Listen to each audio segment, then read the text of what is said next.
As in, reading them an edict that's like, you lazy bastards, stop bickering all the bloody time, it's not doing shit. Quite literally. Battle report from Echo Core Crossing blames the failure of the assault on the village. It's gone chorus. Apparently, their scouts failed to report critical intelligence about the enemy. Oh shit. That's 4 reports of avalanches in the mountains now. The Tiersmen can barely count past 9. They have neither the capacity nor the cause to close off the mountain passes. Either way, that leaves the 2nd and 4th cohort trapped outside the valley. See, that is the sort of guy that our little friend here was like, yeah, somebody really needs to kick that cane under his feet. I want to see somebody try. The Ark of War. Oh, it's a step on the ground to punctuate his words. Large and imposing man to begin with, his profile is made larger still by his hulking suit of armor. Thumbs with mystic energy. Or it's the work of your perfidious Earthshakers. Only a fool would not suspect a traitorous Archon of poisoning the mind of his students with sedition. Yes, surely. They would have killed the Earthshakers Guild for their master's treachery. But I'm sure you have some perfectly valid reason for allowing them to live as your pawns. Honestly, that's kind of a turnaround, isn't it? Usually it's the disfavored who want to kill everybody, and it's this kind of course was like, wait, I want to recruit that one. Now it's like, I'm Graven Ash, I have recruited you as Shakers because I'm an idiot. And he's like, well, that's an idiotic move. Why we should have killed them? The Archon of Secret passes susceptible between senses as he speaks, twirling the rod in hypnotic circles. You hear the voices in your head. Well, hello there, Fatebinder. I'll be with you in just a moment. Emerald luminescence seeps from the seams of the Urchin's red robes. Glow's most noticeable where his neck ought to be. His mask seems to float and spin, never pivoting or bending naturally. Hey, watch yourself. When these two get going, you don't want to get between them. Verse, I know, I'm not an idiot. How do we start this? Clear your throat. You've run out of things to say when you resort to mocking your vassals. If we are to speak of treachery, why is it that my scouts see the Scarlet Chorus warriors defecting back to the Vendrian Guard? Oh well. Your fearsome reputation has gone flaccid, for it seems you cannot control your soldiers. Flaccid. Perhaps you simply choose not to. My lord, the Fatebinder has arrived. His favorite commander raises her voice, trying with little success to speak over the Archons. First with David's discussion, let her guest speak. Speaking of strategic failures, apparently not. Who was it that insisted the valley would need only a token garrison? For some strange reason, we can't seem to recall which balding half-wit grossly underestimated the enemy. Thoughts? Oh, me. I have thoughts. The Archon of Secrets twirls the scepter in a twisting loop and speaks in my head again. And you're a Fatebinder. Careful for your attention. Says the rubbed hands, flipping the heavy rod with an effortless flow.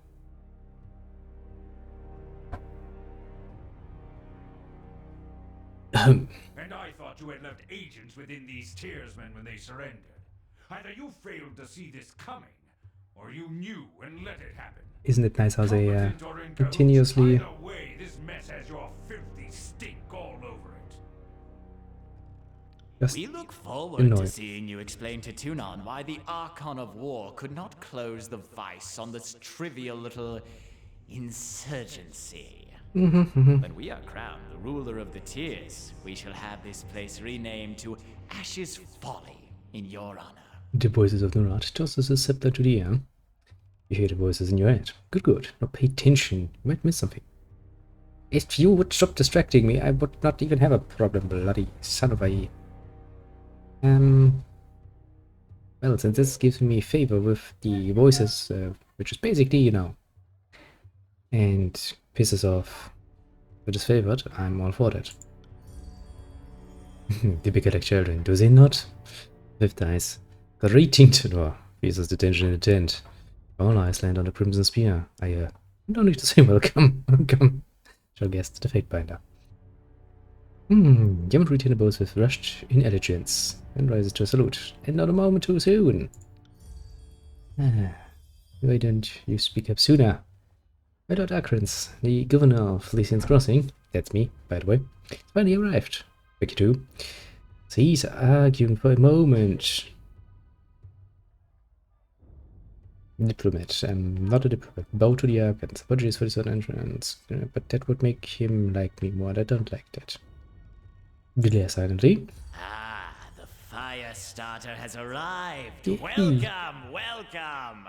I'm a Our agent bloody told fire us such starter. lovely stories of what you did at the Vellum Citadel. Have you come bearing another fragment of Kairos' wrath in tow?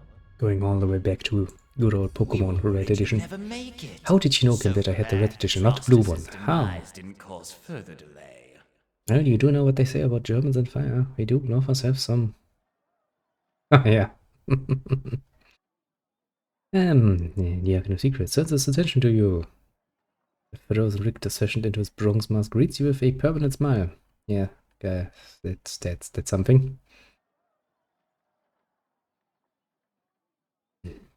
You make it so late that rest is my. You are well informed, my friend. Gain minor favor of him, lose minor favor of the other. How did you know about Restus? I only just came from Edgering Ruin. Chuckle softly. The voices of Narod has all manner of eyes and ears. It's safer than not to assume he's listening. That's a problem, isn't it?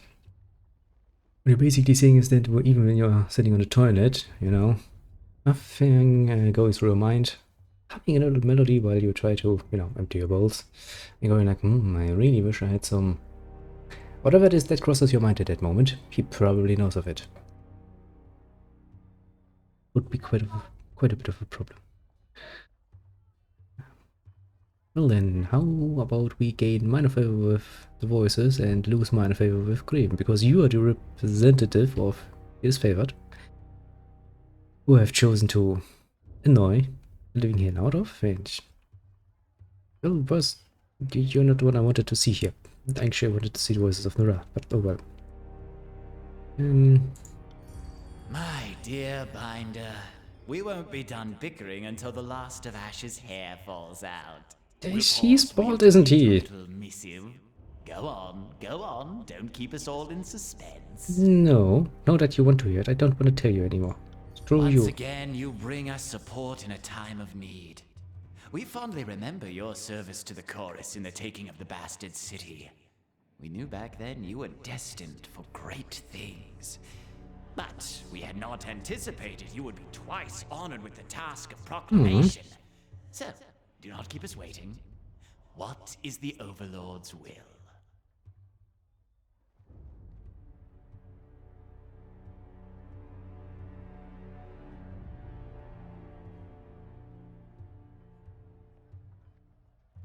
Well, that pisses just off Gravenage and gives me more power with the voices. So, how are we going to formulate this?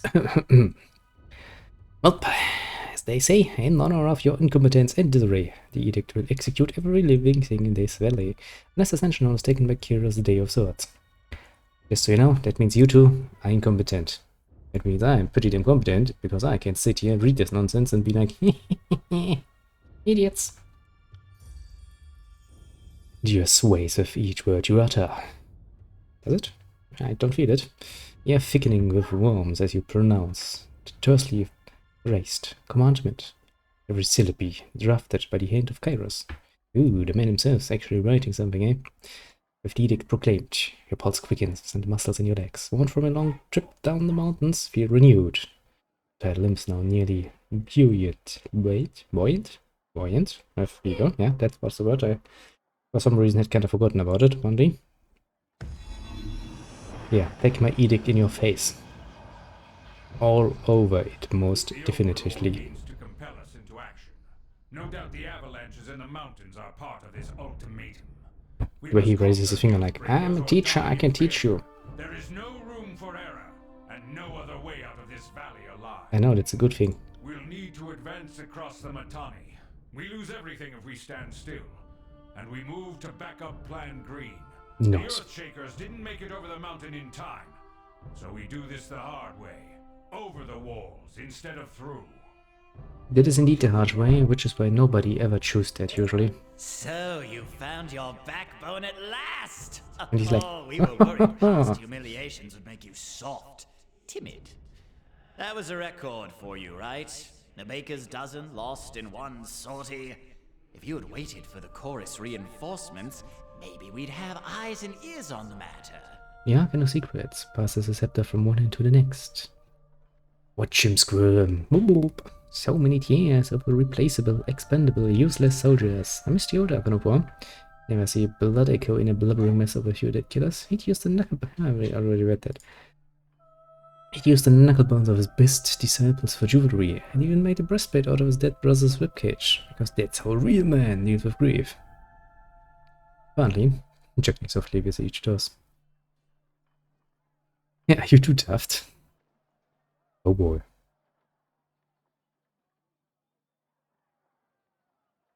Chapter 21.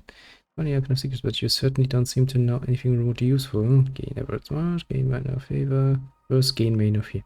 Yeah, verse. I'd probably be... it seems like a direct provocation into his face. Well, we're on the other side of the argument for the moment, though. So let's choose whatever gives us more of plus with Nerat. Lose minor favor, lose minor favor, gain minor favor. Are you too daft? As your indecision and bickering necessitated this edict in the first place, you bloody mongrels. Daft? Only fools hate their lives enough to insult our intellect. What But intellect? You're clearly mad. Invective is not without purpose. Each moment we waste, death by edict draws closer. Graven Ash, we leave you to tackle the river. The chorus will scour the outer valley.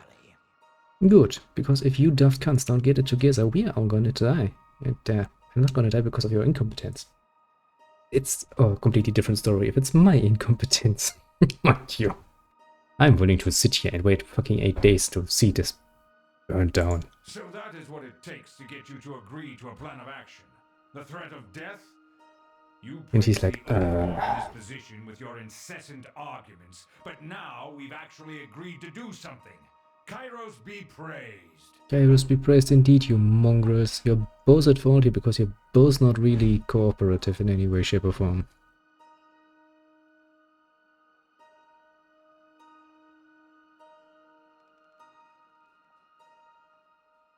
Gain average rough, gain average favor. Gain minor rough, gain minor rough. No, let's piss off the disfavored more and more. I throw a coin for it, I shall abide by that decision. No more sitting idle. I expect this favor to be on the march at once. You've delivered your edict. Do not pretend it gives you the right to give orders to an Archon. No, but I'm pretty damn sure, since you are not really the most competent around, that giving you an order here and there is probably even going to make this faster. My lord, Beric. You know him only by name. Beric is a commander of the Stone Shields, and well regarded by the disfavored High Command. And his band have been drilled on the Echo Core assault plan. Prison runners should be briefing him as we speak regarding the latest enemy movements along the river. I will dispatch him at once. Salutes. Lapping a gauntlet to her breastplate. Don't hurt yourself, soldier. I will ensure the chorus stand ready to march. The disfavored can take the river. The chorus has the manpower to secure the outer ring of the valley. Our soldiers clamor for battle, and at last we shall have it. Yes. Verse, we command you to continue guarding the Fatebinder. Tunon's chosen is our honored guest, and must be shown our finest hospitality. Yeah, that of you people. Oh boy. I won't let you down, boss. She'll get through the campaign in one piece, as long as she doesn't do anything too stupid. You mean like sitting here for a few days until, you know, the edict fires? The Archon twirls his scepter one last time. Bring by the Scarlet Cross camp before you get wrapped up in whatever rents the disfavored demand of you. Scarlet Cross could benefit from your expertise. Taps the fifth eye on the shoulder and the two depart. Honestly speaking, I don't trust any of them. The fool and his puppet are gone. Perhaps now I can hear myself think. Is that so? Rarely do I question Kairos' judgment. but I will never understand why the voices of Narot is given such authority. I shudder to think what will become of us all should Tunon favor him in the end. Let me give you a bit of a vision, my friend. You will, because I will make sure that the Scarlet Chorus, as the chosen side for this little playthrough, will get whatever they want. I don't even care how much murder that includes. Though the edict threatens the Scarlet Chorus just as it threatens us, I cannot shake the feeling that our allies will work against us. Yeah, don't be such a bitch about it. Now, if you'll leave me be, I have a battle to plan. I imagine duty requires you speak with the chorus further, but if I can convince you to lend a hand, most of my legion is trapped beyond the mountains, so I'm in need of an added sword or two. If you wish to be counted amongst the glorious, speak with the Iron Glorious, Marshal. yeah, sure. She will direct the order of battle until we are ready for the final push into the Citadel. You shot a few scouts, shot a few soldiers, shot a few everything. Yeah.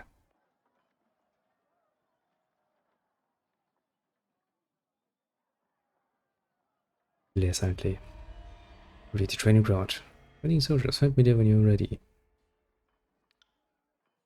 Pauses, clear resort. And so I am loath to mention it, the chorus can likely use your assistance. Letting on secure the Yota Valley on their own. Fifth Eye will be somewhere in that West Nest Dakota camp. Due east. Seek him out. You must. I will.